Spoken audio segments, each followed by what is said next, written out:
Allow me to just explain the rules of the game.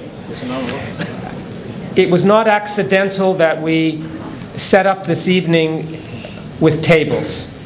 That was in order to allow what has just happened, namely to allow you to express your opinions, what you found clearly understandable, as I phrased the question, what was satisfactory, what did you find less than satisfactory, but ultimately to try to come up with a question. With that in mind, because there are so many questions, we do not have any expectation that anyone will now be able to offer comment.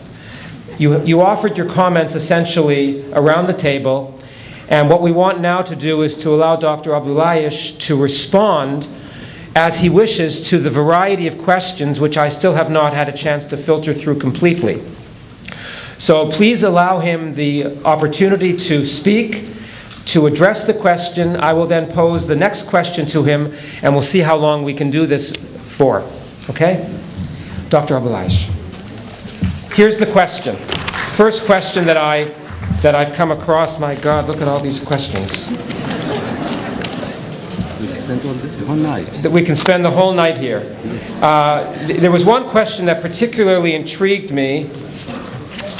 Well, I'll remember it. Oh, here it is. How are your views perceived in Gaza?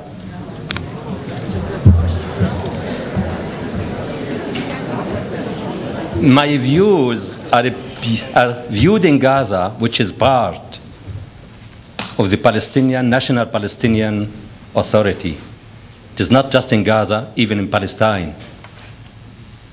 They are proud, and even some friends, they used to ask me, as a Palestinian doctor crossing the border, what do you think the people think of you? Why are we suspicious about each other? And I think we have this meeting during the light. If you believe in something, and if you are afraid from something, don't do that. You must be confident in what you are doing. They are proud of what I am doing, and even I can say to you, what I am saying here, I said it in Gaza. And that's what do we want, and I hope all of us to say what do we believe, the human message in front of all, and to speak in one voice.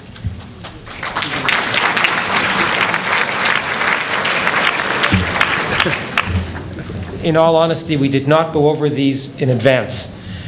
What have you personally taught your children about Jews, the Jewish people, and their right for Jews to live in a Jewish state in Israel? I can tell you what I have taught my children. My daughter Bessan, my daughter Dalal, and Shada. I sent Bessan when she was 14 years old as a girl to be in a creativity for peace camp and to meet with others, to know others. During the war, I would love all of you to ask Rafa, what have I taught her? Please, Rafa, my dear, تعال حبيبتي. I want you to learn because it's not a blend. What do you know? What do you know in Hebrew? ايش بتعرفي بالعبري؟ ايش اللي بتعرفيه بالعبري الكلمة؟ الكلمة احكيها. What do you know in Hebrew? That's what I want you all to know, and I hope all of us to live here to learn and to teach our children the same. اطلع حبيبتي. اللي علمتك اياها احكيها احكيها احكيها احكيها ايش اللي علمتك اياه؟ احكيها حبيبتي. What؟ احكي ايش اللي علمتك اياه؟ ايش؟ احكي احكي احكي مسلوة. وإيش كمان؟ الكلمة الثانية؟ أني احكي because she is shy to say that. أني أحبك. That's what I have taught her. During the war, that's what I have taught my children. I hope all of us to taught our children to love each other and to like for other children what do like for our children.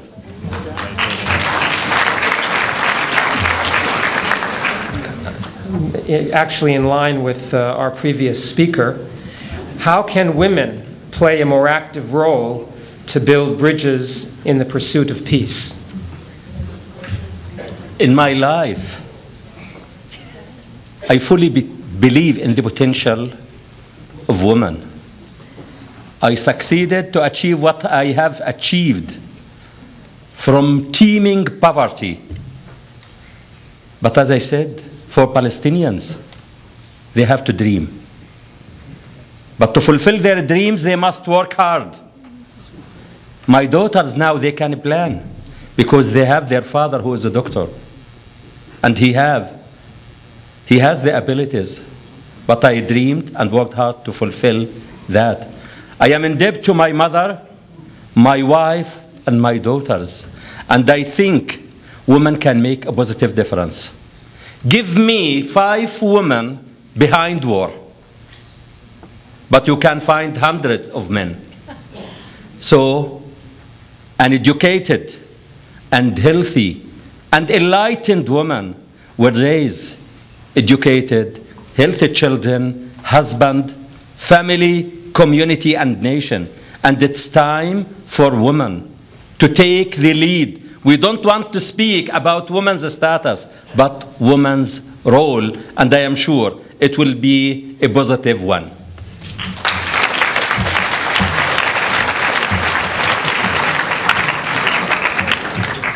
What do you think is the best way to create an open discourse dialogue to avoid the growing anti-Israel sentiment on the university campus?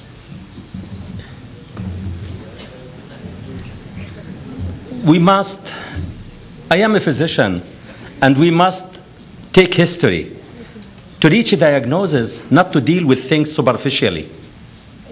We must take symptoms, history, personal history, symptoms, signs, physical examination, and to ask ourselves, sometimes if I have bad relations with my children, why to blame them? To ask myself, what is inside? And what can I do? It's mutual.